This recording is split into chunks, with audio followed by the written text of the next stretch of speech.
While we're waiting one more minute to start, this is the next book. And I'm passing it around so you can take a look. And again, if you've got a Kindle, it's $9.99 through Amazon. $8.99. How much? Didn't you say it was $8.99? I thought it was $9.99. It's eight or $9, maybe $10.99. Well, last Sunday you said $8.99. Well, that was last week's special. Okay.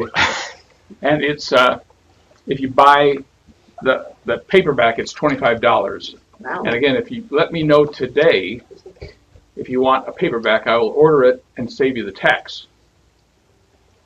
After today, you're on your own.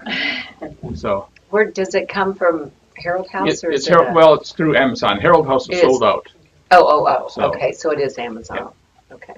In fact, I should probably go to the next slide and show you. See, now there's my proof, $9.99. Okay. You're right. Of course, you don't know if I changed the slide from last Sunday. I did change one thing on this slide. We're not going to start it next Sunday. We're going to start it the following Sunday, we think. Depends on how far we get today. So, no earlier than April 12th. Isn't next Sunday Easter? Yes. Yeah. Mm-hmm. Yes. So next Sunday I was is afraid of that. No Sunday school tomorrow. No Sunday school next week. no Sunday school next Sunday. Okay. If you want to gather in here and just kind of meditate, that's okay too. I Joyce- just found Amy Jill Levine's book, You The Sermon on the Mount. Sermon on the Mount. Oh, So I may throw that in a little bit. sure. Yeah, we'd love to hear. Joyce is fixing breakfast next week. Penny, you and me, So it goes this way. and whoever else we can rope in. Pass it back to Russ and Dorothy when you're done. Difficult. So anyhow, that's when you're next. done looking at, make sure Russ and Dorothy Oh. get it. Oh, this is Okay. from the library. Yeah, I checked it out. Get right You're away. so ahead of things. Wow. I pre-ordered it from the place that published it. My Gemini. Is it cheaper for them or? Chapter for me. It was about, I may have gotten it a little cheaper, but it was about the price of the paperback. It Okay. was still probably $25. Yeah, I checked several places and they all seem to say it was 25. So that's why I figured you might as well go to Amazon. Yeah. Now, I ordered it before it was published because Oh, I wanted okay. to, I didn't know where it was going to show up, so. Okay. So that's the next book. And with that, let's do a little review. We're still in chapter 11. And last time we talked about thin places. And if you forgot what thin places are, it's up on the board.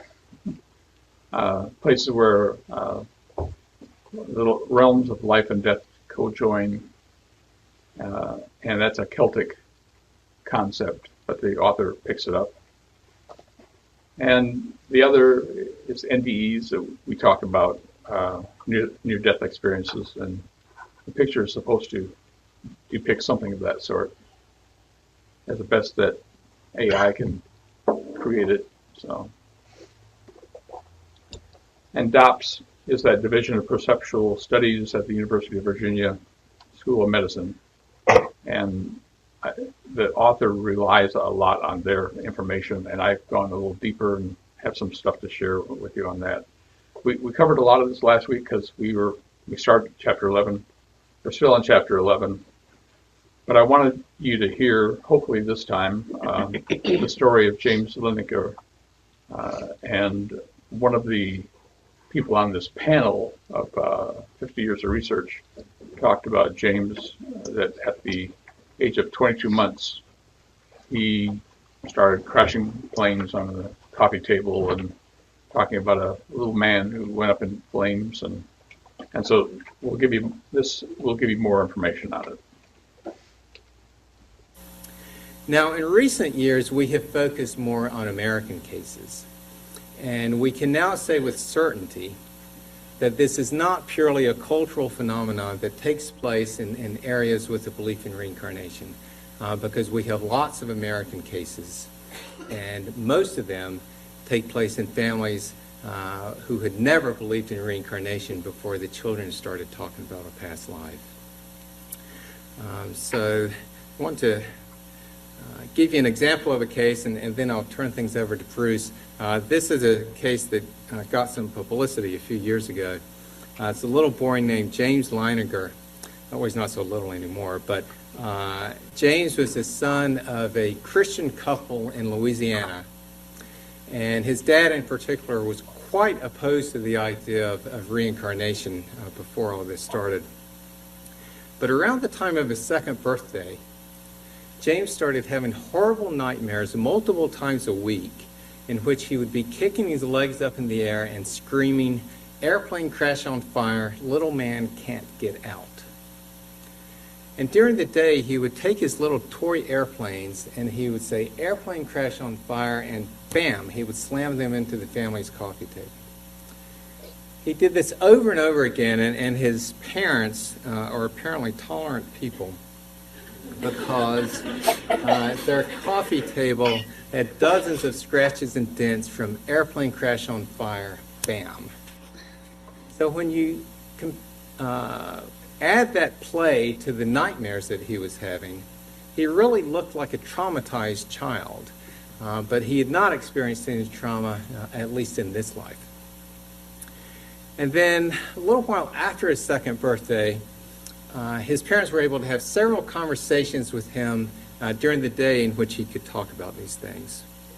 And he said how his plane had crashed on fire, how he had been shot down by the Japanese, and he said that he flew a Corsair. Now, I'd never heard of a Corsair, but it was a special plane that was developed during World War II. Then when he was 28 months old, he said one day that his plane had flown off of a boat, and his parents asked him the name of the boat, and he said Natoma. And it turns out that there was a USS Natoma Bay that was stationed in the Pacific during World War II. Then when he was 2.5, his father bought this book on Iwo Jima to give to his own father, James's grandfather, for Christmas. And he was looking through it one day when James came and got in his lap. And they were thumbing through it, and they got to this page, and James pointed at the picture and said, "That's where my plane was shot down." And his dad said, "What?" And he said, "My airplane got shot down there, Daddy." And that just floored his dad that his 2.5-year-old was talking like that. And then he learned that, in fact, the Natoma Bay did take part in the Iwo Jima operation. Then when James got old enough to draw, he drew dozens and dozens of pictures of planes and battle scenes, and he always signed them James 3 and said that he was the third James. Well, eventually with all this going on, his dad did begin to wonder if he was remembering a past life.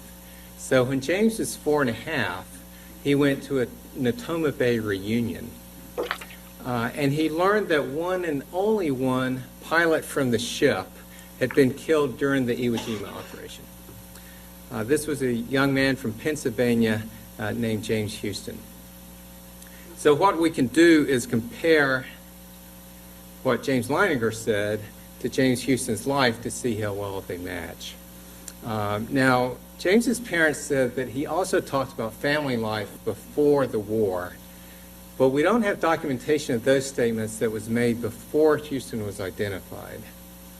But what we do have here, this is a list of items where we do have definite documentation made before anyone knew anything about James Houston. So James signed his drawings James 3. Houston was James Jr., which would make James Leininger the third James. James said he flew off the Natoma. Houston was the pilot on the USS Natoma Bay. James said he flew a Corsair. Houston had flown a Corsair. He was actually flying a different plane when he was killed, but he was part of the squadron that tested the Corsair for the Navy.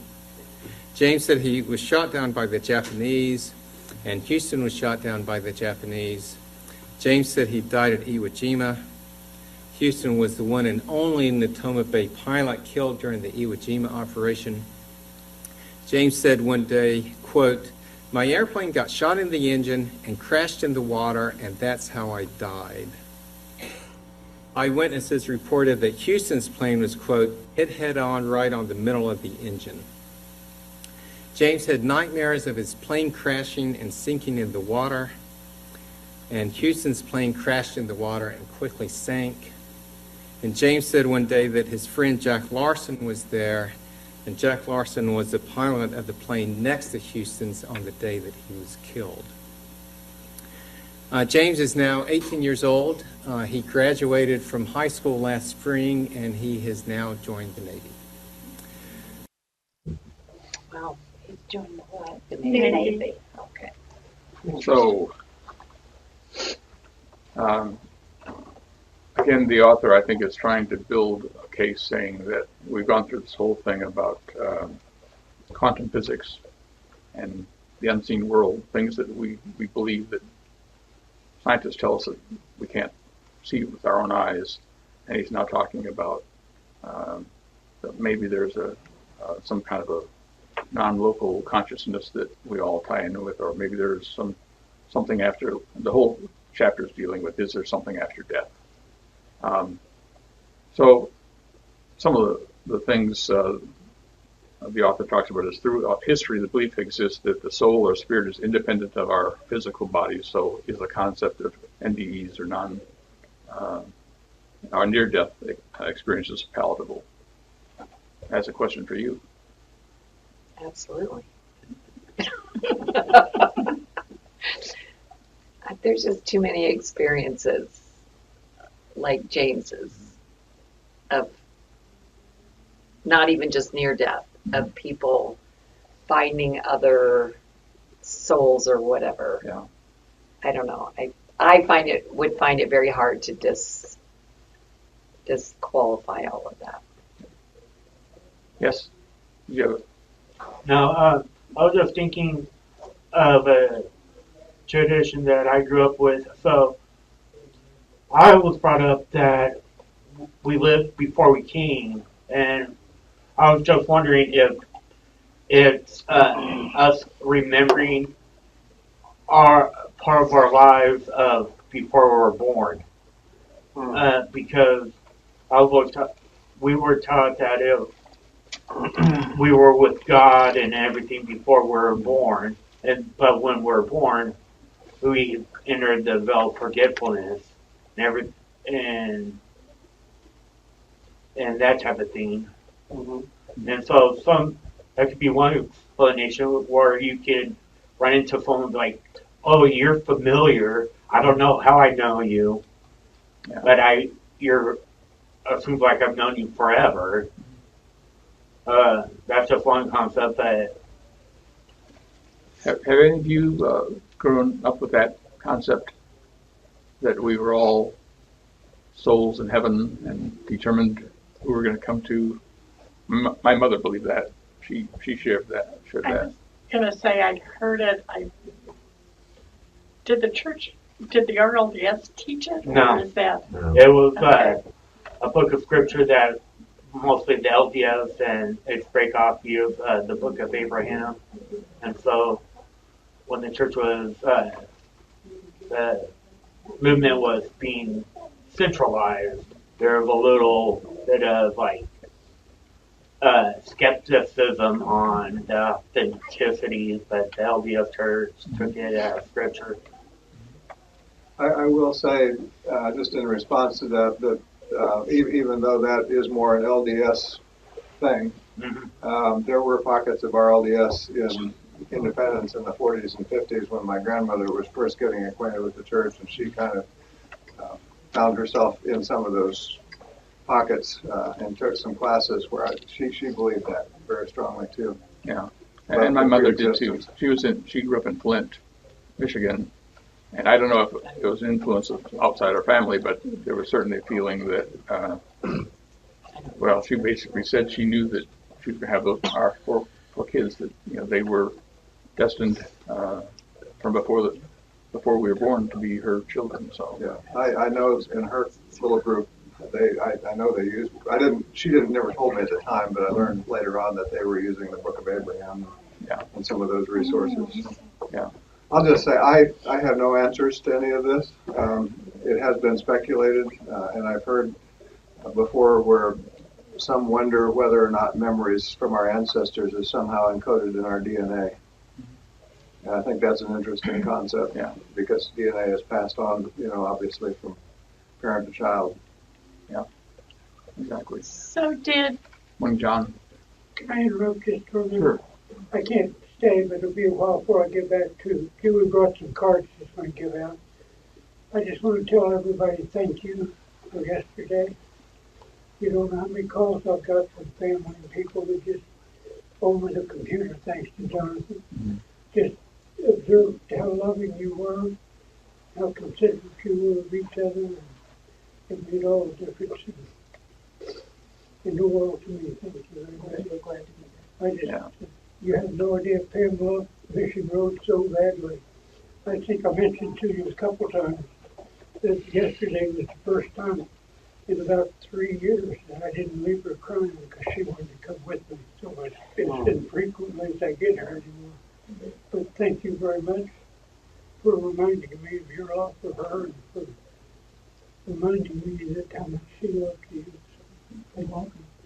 Well, you and Pam were very important to us and continue to be very important to us. Well, like I said yesterday, that's where most of my ministry comes from. She taught me quite a bit, just from that unique love. Thank you. Okay. Any other comments? I was going to say, did he outgrow his nightmares or did he continue to have this belief? That, Because I don't know. sometimes children are more, I think, open to The spiritual world. yeah, because there's no Filter. no filter, but they're more innocent maybe. Yeah. No cynicism, no doubt. Yeah, and they haven't been Told to Molded. ignore what you Yeah. Yeah. ignore You yourself. often get a lot of kids playing with their invisible friends or somebody Well, that are like that were really a living person, and they could tell them the whole story of their life, and it's like that's not an invisible friend. yeah, That was your great grandpa or something. my invisible friend wasn't that forthcoming with me. Well, the author named the chapter Thin Places. And again, thin places where the barrier between life and death is diminished. So you can believe it or not, there can be skeptics, but a number of people believe that. So I know a number of people believe it, but I'm kind of like, it's all woo to me. I don't know. I'm pretty skeptical. well, then we get to the question of, do you believe that the consciousness exists outside the body, outside the brain? I think so, but I'm not going to say firmly yes or no. Well, I mean, it's been believed in more of a Buddhist thought. It's either Buddha or Hindu, though, thought of nirvana, where you, when you die, you join the cosmic conscience. And so, if you're going that route, then you could say, to some degree, you're a part of the bigger conscience, whether it's God itself or... I don't know.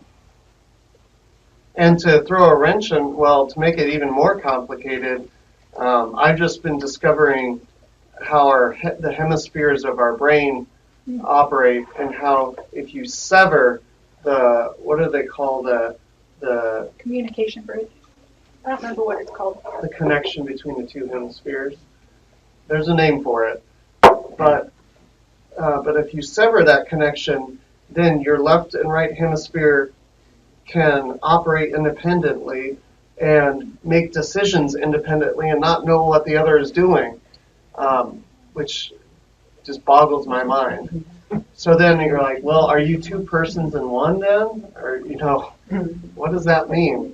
Is that the corpus callosum? Yeah, Corpus there you callosum, yeah. So, I don't know what that comment just contributed, but it just it all gets really messy. Yeah. Definitely shouldn't have watched that video right before you went to bed last night. Sorry about that. And I know this young man that was talked about by the researcher there continued doing this as he was growing up. Mhm. I do know that young children have night terrors and Yeah. other kinds of things because when you're born, your brain isn't really finished yet. Yeah. Mhm. And there are still connections being made and maturity that's taking place. So I know that enters in as well with younger children. Well, on one hand, you could argue that it's all coincidence. You know, that he's somehow or other had an imaginary friend in it.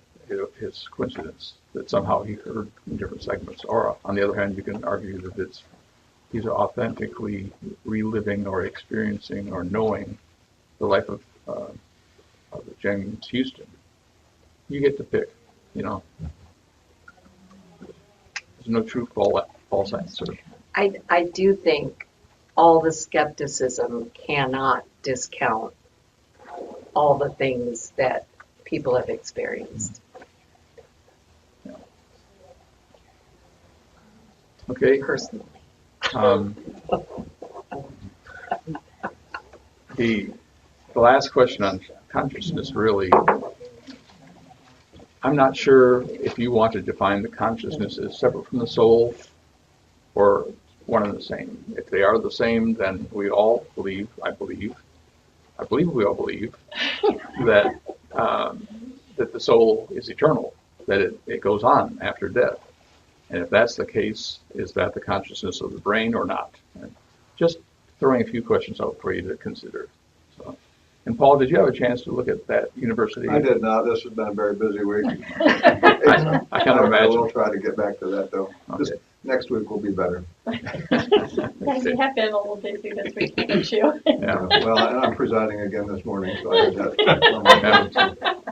Just There's a few- another thought I just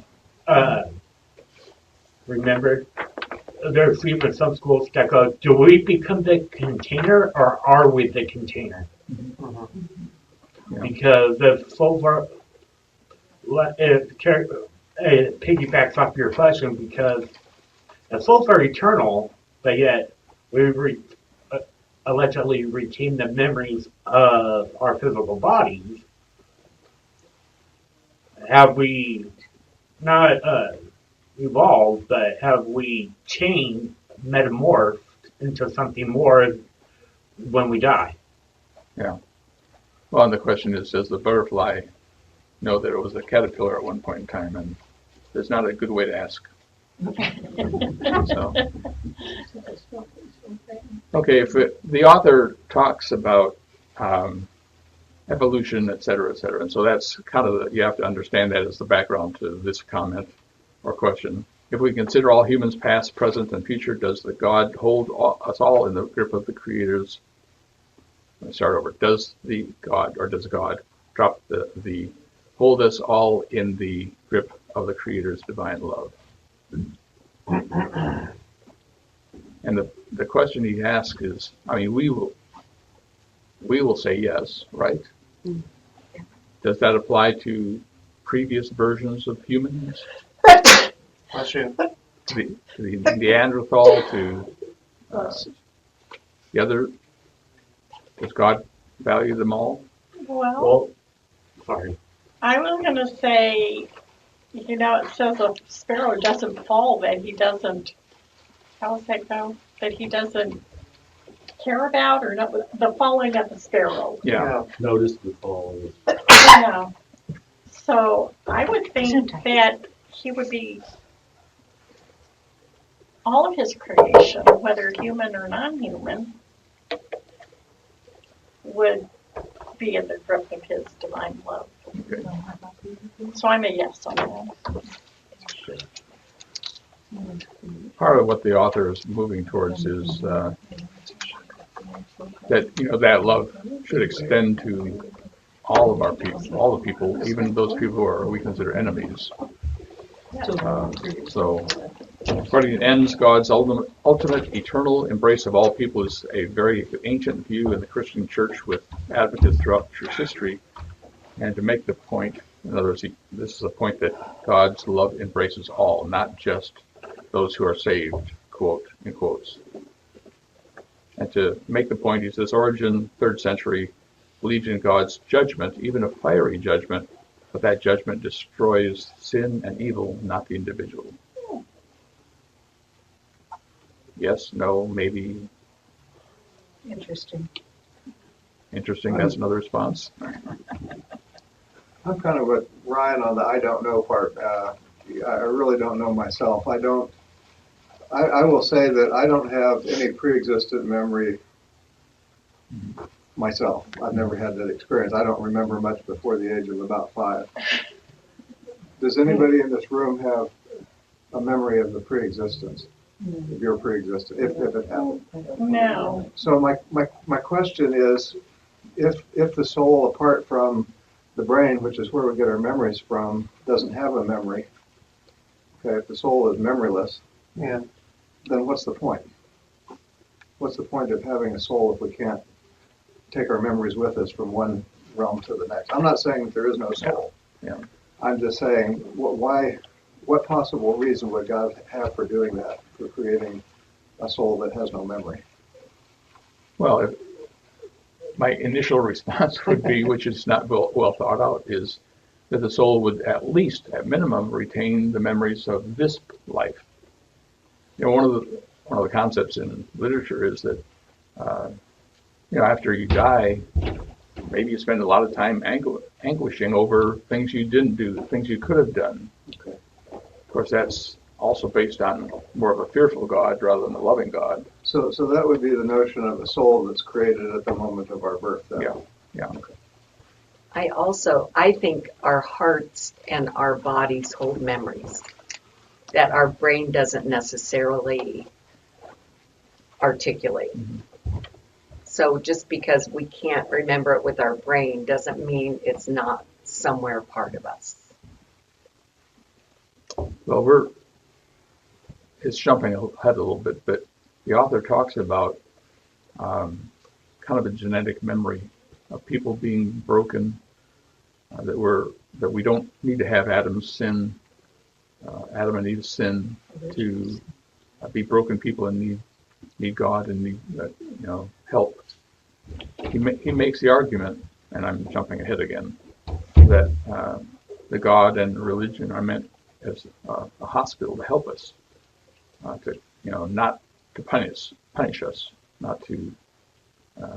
In other words, it would be an argument against a hell, but in favor of a learning place, or the life is learning. But we'll get to that. So, Did you say that that's what Enns argues? yes. Okay. Yeah. It's Well, it kind of a seems combination of Enns and Jonathan Bacon's interpretation of Enns. Well, yeah. I don't like the doctrine of hell, but I know that Jesus taught it.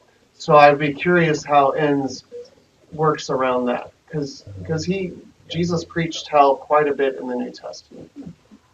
Really? Yeah. Okay, I'm trying to think where that would be. Where? I'm paging through my New Testament right now.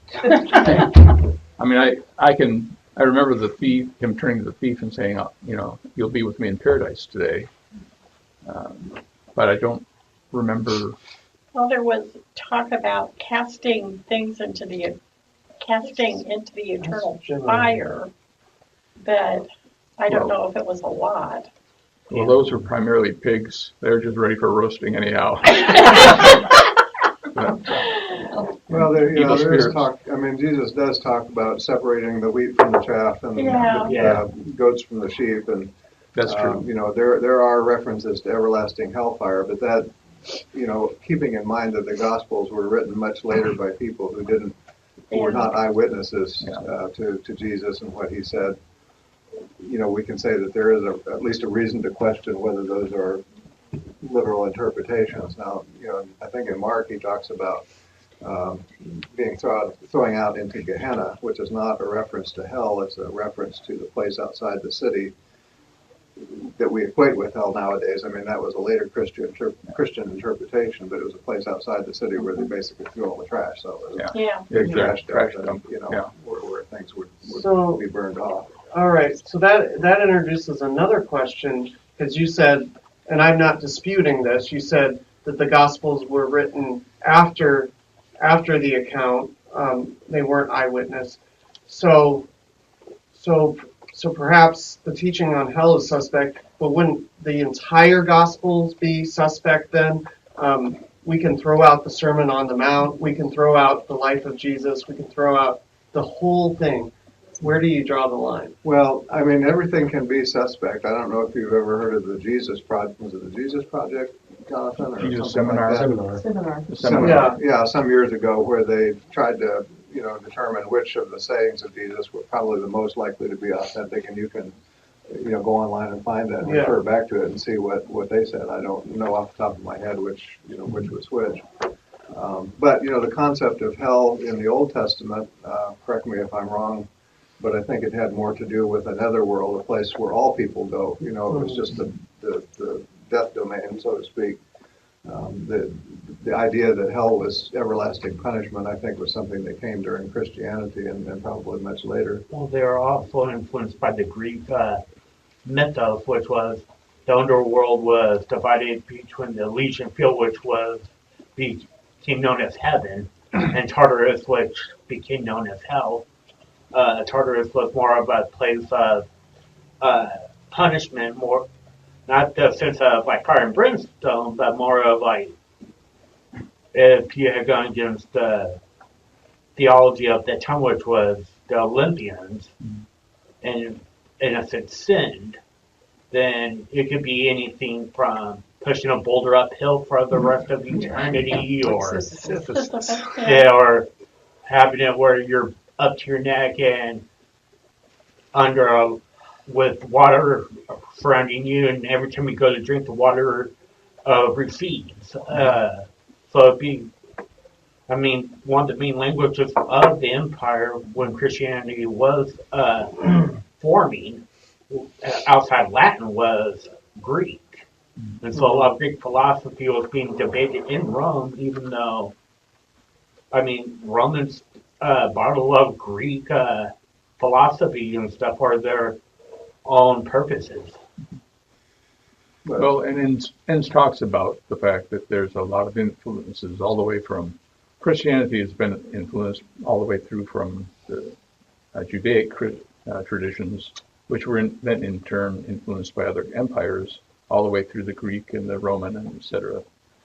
So there are influences that, if you believe that the Bible is word for word given by God, you got a problem. You potentially have a problem.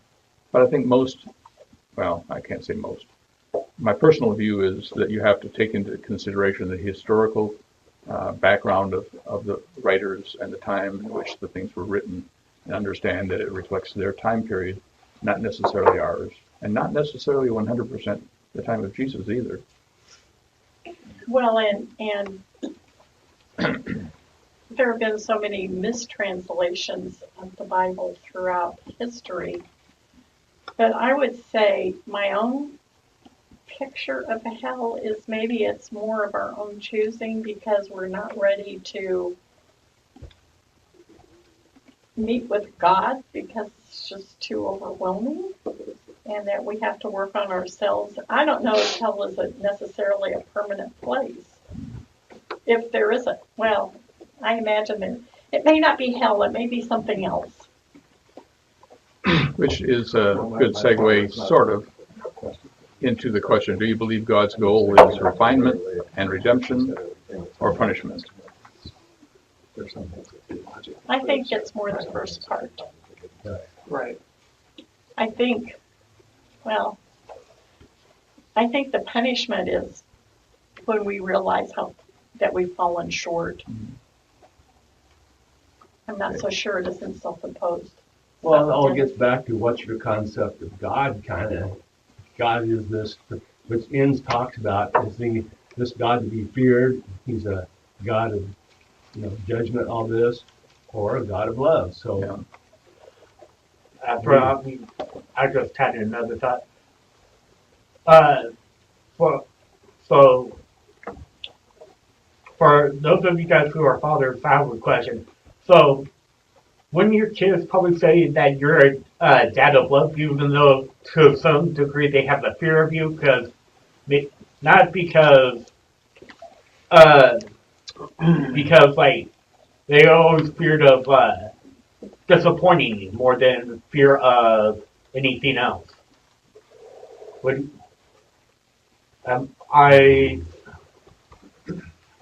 your thoughts? I hope at certain points in my life, as a father, that my children feared me. But at the same time, you were a loving father. Well, just for the sake of keeping them safe. Yeah, but at the At same other time, times, I hope that the fear was more a matter of respect for my opinion, and now I just figure You just hope. it's a lost cause. the point I'm getting at was, at the same time though, even though at that certain moments they might have had a fear of disappointing you, they also saw you as a father of love, because you did it out of love. So that's the way we should see God is, yes, we have more of a fear of Him, more of because we don't want to disappoint Him, and we're not perfect. But at the same time, we should know that, okay, He loves us. He sent His Son to die for us. He's given us ways to be better people, even though we'll never be perfect, but at least He's given us a guidebook to be close to perfect as possible, as long as we take on the sacrifice of His Son. Yeah, no, I don't disagree with much of that at all. So, I guess too, at what age do you begin to discriminate what love is? I don't remember as a child ever wondering whether my parents loved me or not. I didn't want my mother to disapprove of me, and I didn't want my father to give me a whooping. But I also remember that when I was with my father, we took a lot of trips as kids, and that could have been scary, I guess, because you're going into new places. But I always felt that as long as he was in the car, I was safe. So I never interpreted that as love at the time. I just felt very safe in his presence. And I probably was an adult before I even thought about what love meant and that kind of thing. Other comments before we move on? I was just going to say that it seems that the concept of God has changed over the thousands of years. Yeah. And the old-time Jewish concept, or maybe even pre-Jewish, I don't know what. I'm getting this from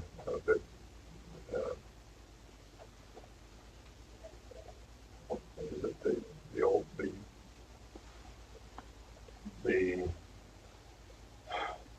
scrolls, the Dead Sea Scrolls, and which I don't remember what the dates of those are, but anyway, basically the concept at the time was something like that God is the God of armies, God of war. Yeah. Lord of hosts is not just a bunch. The hosts are not a bunch of angels singing. They're an army. Yeah. They're armed. Yeah. But God is, I think we make God we anthropomorphize Him all the time, just so we have some concept. And He's way beyond. Even there, I'm saying He, God. Watch it. She, whether you use he or she, it's still a person, and that's just kind of the way we try to relate and have a concept. But yeah, to me, it has to be way beyond. Yeah. This God has to be way beyond that. Kind of where Jesus fits in, isn't it? I think that, my box has been getting bigger recently, but it's still not, I still haven't removed the box. And it's too hard.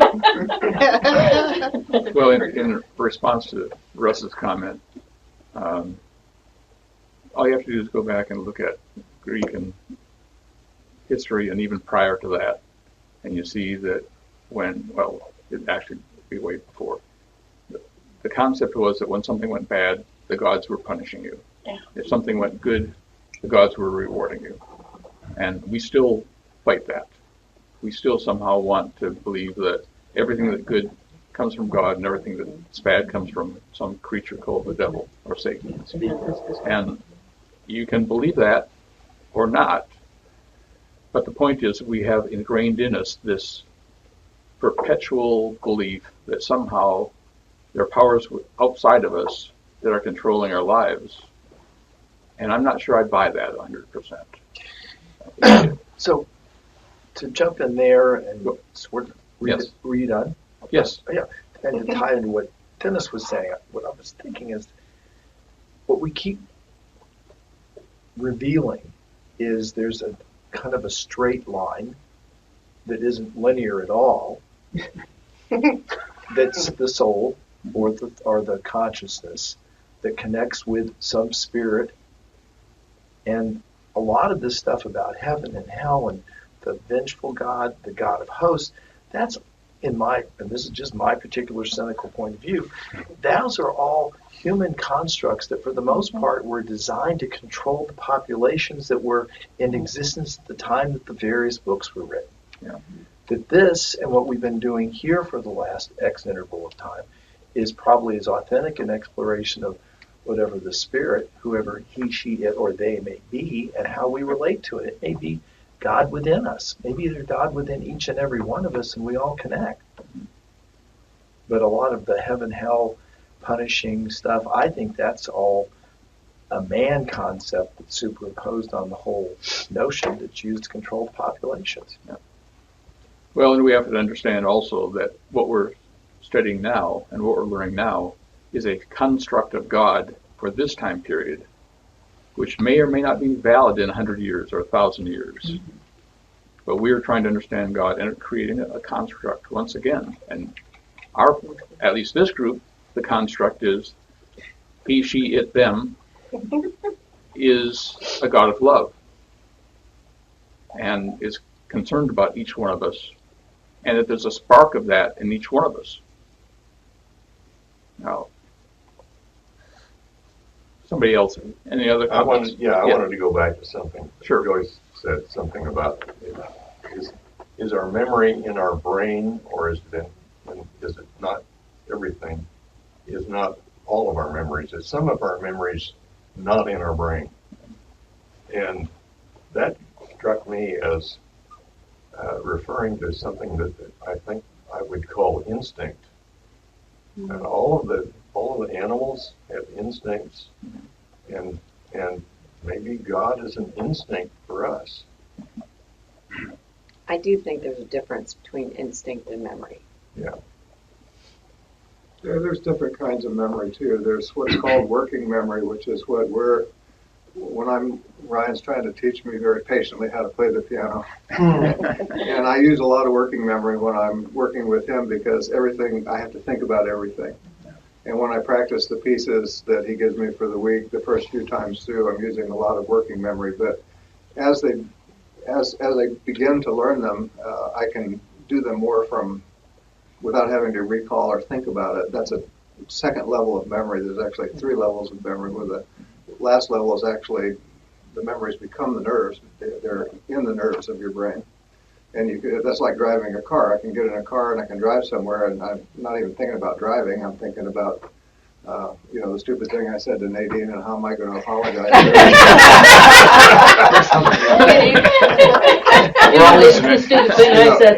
What I'm saying is there are different, we talk about muscle memory and memories in the body, but it's different levels of memory, but it is integrated in the nervous system. I believe that's my opinion. It's just because we're not consciously thinking about it all the time. A golf swing is another good example. You go out and play golf. If I think too hard about it, my ball's going to go blip, blip, blip, blip, blip, down the fairway. But if I can let the so-called muscle memory, the memory that's embedded deep within my brain work, I can get a good swing and I can actually hit the ball and against it toward That's the, how you toward the learn. body. So that's a little Never got that. anatomy physiology lesson there, I guess. Well, Well, that's sort of just, like me playing bells. yeah. Well, just so we don't stay on this chapter for the next 3 years, and I almost hate to bring this up, but do we still believe in the three glories? And in paradise? Three, versions of heaven. Celestial. Yeah. Celestial. Well, but they even without using the Book of Mormon and Doctrine and Covenants, they sort of mentioned that, like, what is it, Corinthians, I believe, it even talks about three glories or three heavens. It says the stars, the sun, and the moon. I looked it up to see what it looks like in the King James Version. Yeah. But I don't think the Apostle Paul had it figured out. No. That's my personal belief. They have a little snowball thing going on. Well, I mean, it all ties in with our discussion. Being caught up to the highest heaven or something. Yeah. And These are people trying to express concepts in human words. Okay.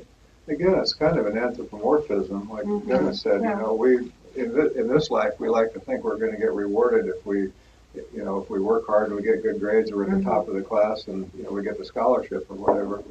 Well, we've anthropomorphized that into our eternal life, and if we're really, really good, we'll be celestial glory. If we're pretty good, we'll be at the middle level, and if we're not so good, you'll be there with me, I guess.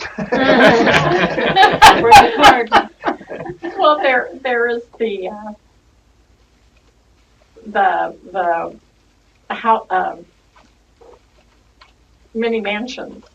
And what does that mean? I mean, it doesn't necessarily mean that place to live. Yeah.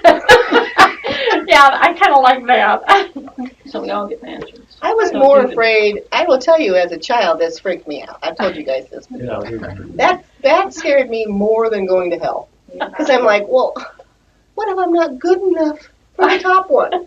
I never felt like I was ever going to be good enough for celestial. My grandmother told my father one time she didn't think she'd make it to the I gave up. celestial. I honestly gave up. I'm just like, well, I'm not going to make it there. Shoot for the middle. That kind of goes along with what I think David was trying to say about, we incentivize our behavior using, religious concepts and constructs. I think it's horrible to do that to a child. I can remember at conference, they said W. Wallace and his wife were going to go to the highest level. And I thought, they deserve that. Fine.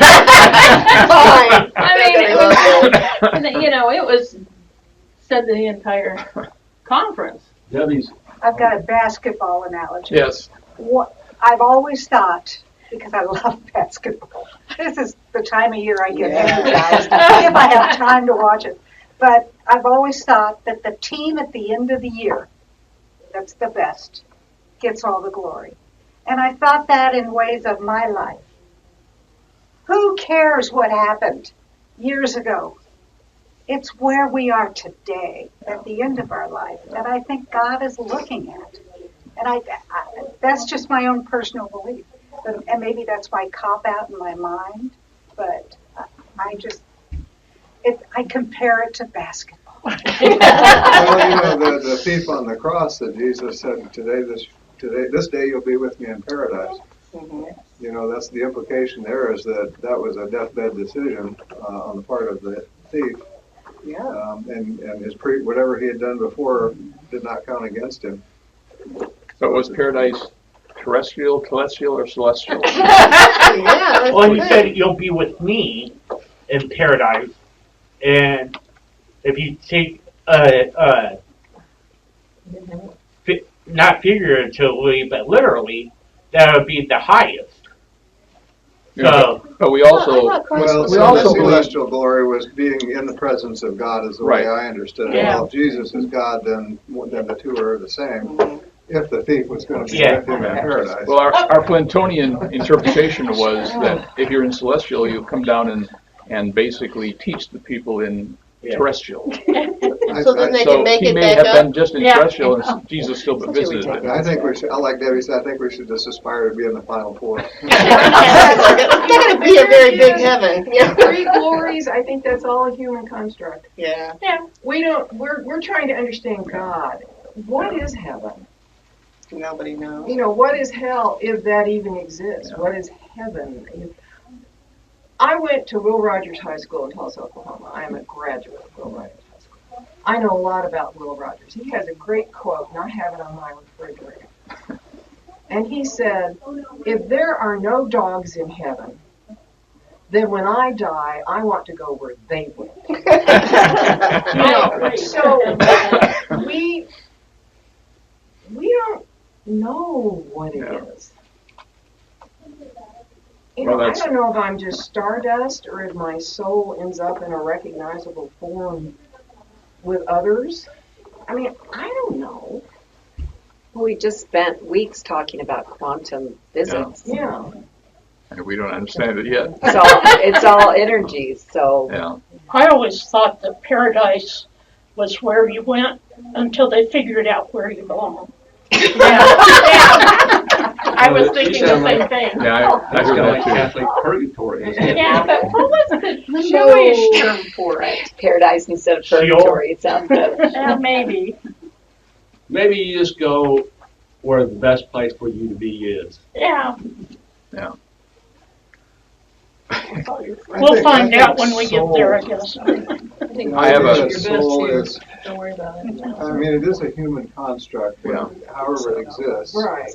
Our notion of what a soul exists is something that we have created. And I think it's, again, my opinion, I think it's something that's born out of our human angst that we have about not being. The older I get, the less I worry about death. You know, I've had a great life. I've probably had more than my share of fun and, done good things, so I don't worry about the dying part of it. But I worry about the not being part of it. Yeah. Not being here, potentially for my wife, for my family, for my grandson that's going to be born in June. And that is an ongoing, I mean, this is highly philosophical, I realize, but that's an ongoing angst in the human condition. Is this concern about not being, and soul for me answers that problem. I don't know if it's anything like what I think it might be, but I hope it is. Well, if it's another metaverse or whatever, that's fine. I'll leave that up to God when it happens. it also goes along that, the people we love, we don't want to say goodbye to them. Yeah. Right. And that the idea that they go on is a way to keep in touch with them. Yeah. And I think that's a lot of it as well. We're not going to know until we get there. Right. And, we can discuss it all we want, but it's not going to be yes, no, or maybe, it's just going to be what is. But I think a lot of it is holding on to your past through believing that they're still out there. Right. My Dennis, ex-husband, sorry, go ahead. Did you have them? Well, I was just going to say, if you have your own individual consciousness after death, is it absorbed into the universal consciousness, or do you have retain some individual? Are you a drop in the ocean, or are you still separate? We don't know. I was going to say, who's got that answer? Somebody have it. You're asking whether your individuality is retained. He read the book, Secret of Secrets. Coral, you And had a then on comment? the other hand, my ex-husband believed once you're dead, that's it. Yeah. Which is why he was so fearful of dying, I think. Yeah. Well, non-existence is difficult. It's hard to imagine. Well, forging ahead just a little bit. The author says, this chapter, don't you? Well, he's trying to finish the book. we may never finish this book. The author says Christian universalism means God is about the business of drawing to God's self all fractured and wounded humanity through the mystery of Christ incarnate, crucified, and raised. So think about that. Well, Enns has a problem with incarnation. I have a problem with incarnation. But he seems to have two incarnations. An incarnation where God is in every atomic and subatomic particle. But then he says the incarnation of Jesus, that's different. That doesn't make any sense to me. The only way that it might make sense is that Jesus is very much, I mean, if we all have a spark of divinity in us, Jesus has extra sparks. We also have a spark of evil in each of us. That somehow or other Jesus showed us a way. I mean, we are still talking about him over 2,000 years later and talking about even disagreeing on whether we go with the Sermon on the Mount or him going into the temples and overturning tables or what we're going to focus on. But at least he did provide an example. Well, regardless of whatever terminology he used or didn't use, we don't know. The example of his love is what we cling to. Right. And that But goes. his example was based on the Old Testament scriptures. Almost everything he said came out of the Old Testament. Sure. So was he saying anything that was unique? Hadn't already been expressed by We previous have to prophets? go back and start several books all over again to answer that. So. But in the beginning, he was with the Father. The Father was As with a him. rabbi, he would have been reminding the people what God had said to them. Yeah. Just like we do in church every week when we come here, we remind each other what God, what's in the scriptures. Well, again, the author continues, God's judgment is redemptive, not punitive, because God's love never quits. Okay, I know you're trying to get through this. That's okay. Jonathan, but I throw this in to shake things up a little. Go ahead. Go back one slide, and the last statement you make, it sounds nice. I have no idea what it means. God's judgment is redemptive, not punitive. So, what does judgment mean in that case?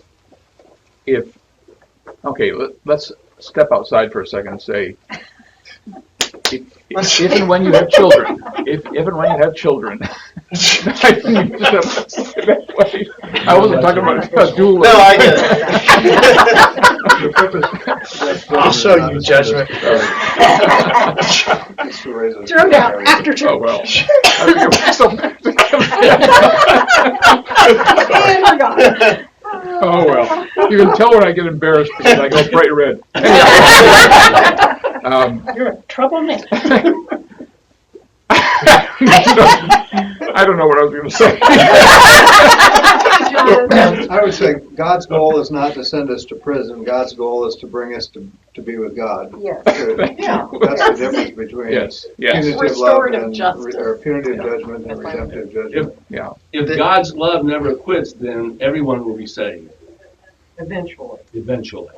And maybe that's the case. Why would that not be the case? And I think what he's pointing to here is that it's not the God of punishment so that you do the right thing. It's the love of God that lets you heal yourself or be healed. Yeah.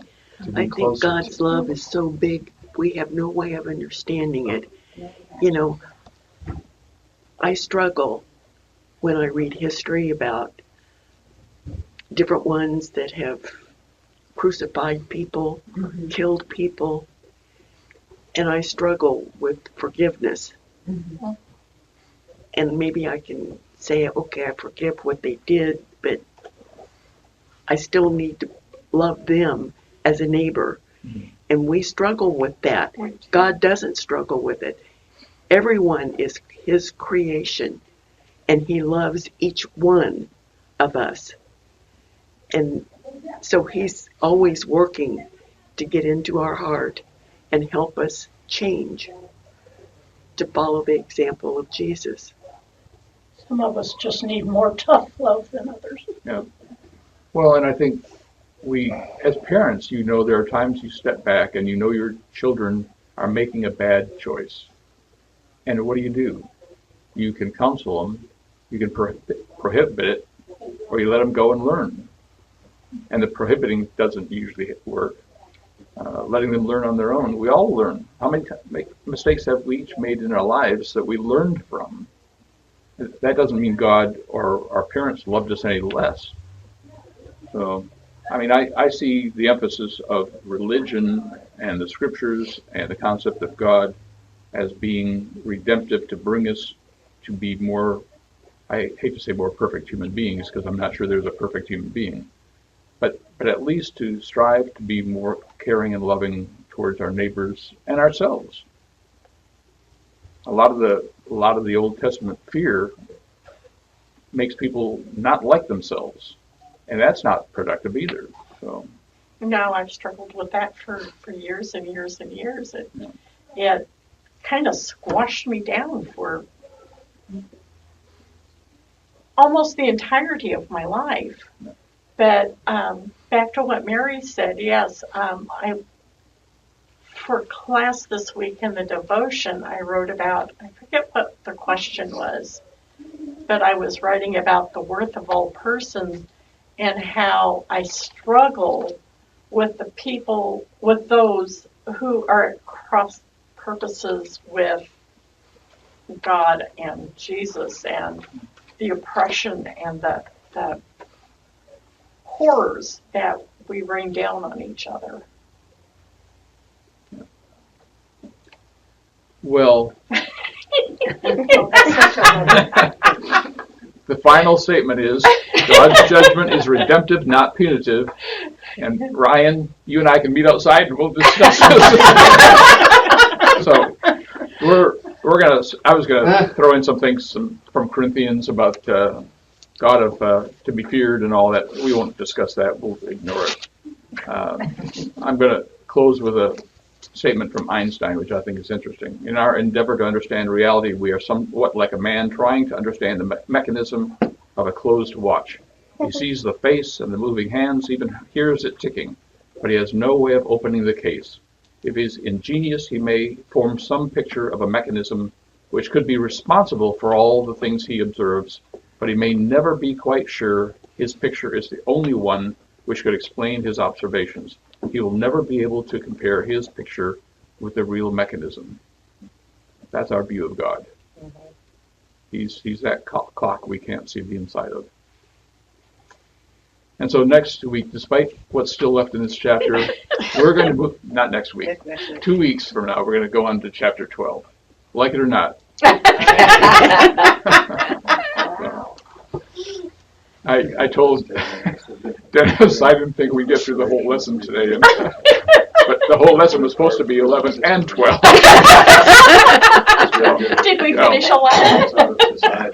Not really, but I'll leave that for you to read yourself. Okay, so thank you very much, and time for us to adjourn to the sanctuary.